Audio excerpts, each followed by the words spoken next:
주의 손이 붙드시네. 흔들리는 우리의 삶을 주의 손이 고치시네. 상한 우리의 마음을. 아멘. 하나님 말씀은 사도행전 10장 24절부터 35절입니다. 오늘은 믿음의 사람 고넬료에 대해서 한번 살펴보려고 합니다. 그는 첫 번째로 하나님을 경외함이 넘치는 사람이었습니다. 그는 경건하여 하나님을 경외하고 구제하고 항상 기도에 힘쓰는 사람이라고 성경은 그렇게 평가하고 있습니다. 그의 삶의 모습은 주변을 통해서도 그리고 가까운 사람들을 통해서도 드러나는 것을 보게 됩니다. 이제 고넬료가 베드로를 맞이하는 자세입니다. 첫 번째는 어떻게 하냐면 그의 친척과 가까운 친구들을 모아서 기다립니다. 그는 단순히 자기에게 주신 그 은혜가 자기에게만 그치지 아니하고 자기의 친구, 친척 아니면 심지어 자기의 부하들에게까지 영향을 끼치는 사람이었습니다. 하나님의 경건함이, 하나님의 신실함이 온전히 뿜어져 나오는 사람이었던 것을 보게 됩니다. 믿음의 사람 옆에 있으면 정말 믿음에 대해서 알게 되고 믿음의 사람으로 변화됩니다. 다윗과 함께 아둘람 굴에 처음 있었던 사람들은 빚진 자, 원통한 자, 환난당한 자들이었습니다. 그러나 그들이 다윗과 함께 있으면서 사무엘하 22장에 보면 다윗의 용사들로 어떤 상황 가운데서도 이기는 승리의 사람으로 바뀌게 되는 것을 보게 됩니다.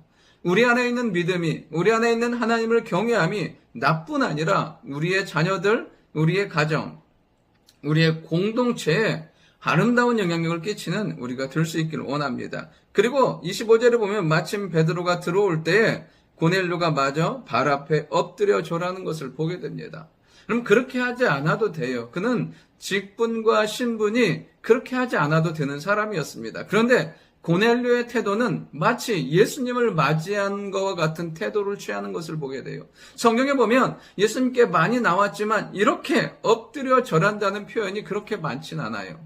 그런데 고넬료는 어떤 중심이냐면 그 베드로가, 하나님의 사람 베드로가 오는 것을 마치 주님을 영접하는 것과 같은 태도로 취하는 것을 보게 됩니다. 그럼 그 안에는 하나님을 향한 신실함이 있었기 때문에 주의 말씀 가운데 베드로가 오는 것을 보면서 정말 자기 안에 임하신 주님을 맞이하는 것처럼 살아가는 것을 보게 돼요.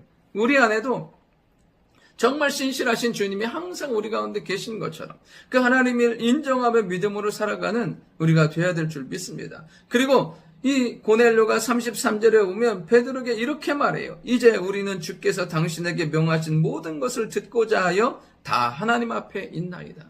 여러분, 이 말씀을 보는데 정말 눈물이 나요.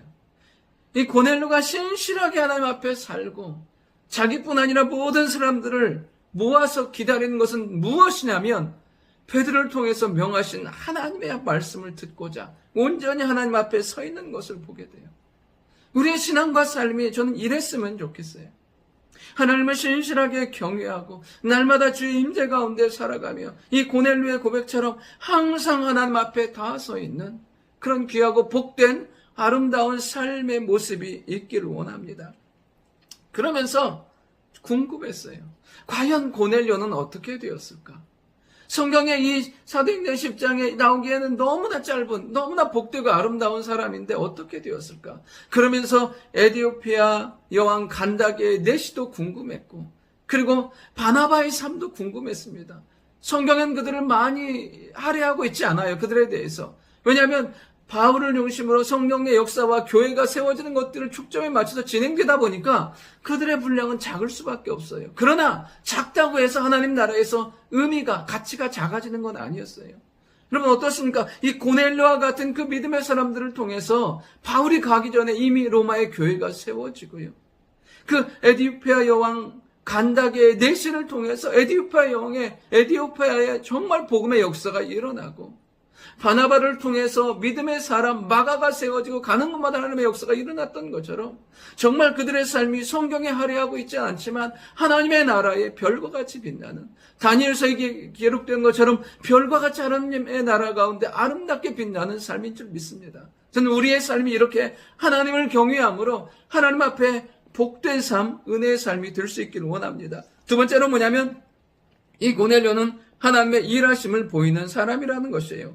그는 어떻습니까? 이 베드로 앞에 이렇게 말해요. 10절에 보면 내가 나흘 전 이맘때 내 집에서 제9시 기도를 하는데, 이 사람은 뭐냐면 기도 가운데 성령의 인도하심과 역사하심을 받는 사람이에요. 하나님의 음성을 듣는 사람이에요. 저희도 정말 깨어있어서 이렇게 하나님의 음성을 듣는 사람, 하나님의 인도받는 하나님의 축복의 사람이 될 수 있기를 원합니다. 그러면서 기도 가운데 이렇게 말해요. 내 기도를 들었고 내 기도가 하나님 앞에 상달되었고 내 구저가 기억된 바 되었다고 말해요. 그러니까 하나님이 들으시고 기억하는 사람인 거죠. 그러면서 어떻게 해요? 베드로를 청하여 하나님의 말씀을 듣게 하는 것을 보게 돼요. 이 일이 왜 중요하냐면 이 베드로가 고넬료의 집에 와서 복음을 전하는 것은 이 이방인 선교의 공식적인 선언과 선포예요. 사도행전 11장에 보면 이 예루살렘에 있는 유대인들과 사도들이 이 고넬료의 집에 간 것에 대해서 시비해요. 그런데 그들에게도 하나님의 성령이 임한 것을 보며 사도행전 11장 18절에 보면 그들이 이렇게 고백해요. 하나님께서 이방인에게도 생명 얻는 회개를 주셨도다 하니라. 이런 말씀과 예수님의 놀라운 사명은 이미 땅끝까지 했는데 아직도 그들 안에 갇혀있는, 예루살렘과 유대 안에 갇혀있는 그들에게 이 고넬료의 일을 통해서 하나님의 일하심을 보이고 이제 이방인 선교의 공식적인 시작이 되는 하나님의 놀라운 복음이 땅끝까지 가는 것을 알게 하는 것을 보게 됩니다. 이 일에 누가 사용받아요? 고넬료가 사용받아요. 하나님의 일하심을 드러내고 나타내는 사람인 것을 보게 돼요. 우리의 믿음이, 우리의 순종이 하나님의 일하심을 나타낼 뿐 아니라 하나님의 구원의 역사 가운데 귀하게 사용받는 우리가 될 수 있기를 원합니다. 마지막 세 번째로는 하나님의 구원의 역사를 깨닫게 되는데 사용받는 사람이라는 거예요.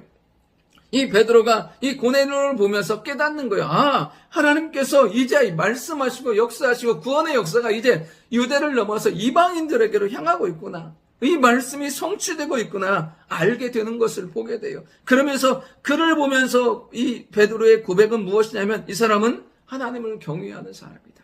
하나님을 신실하게 경외함으로 예배하는 사람이고 의를 행하는 사람, 말씀에 합당하고 주신 것이 사명인지 아는 사람이구나.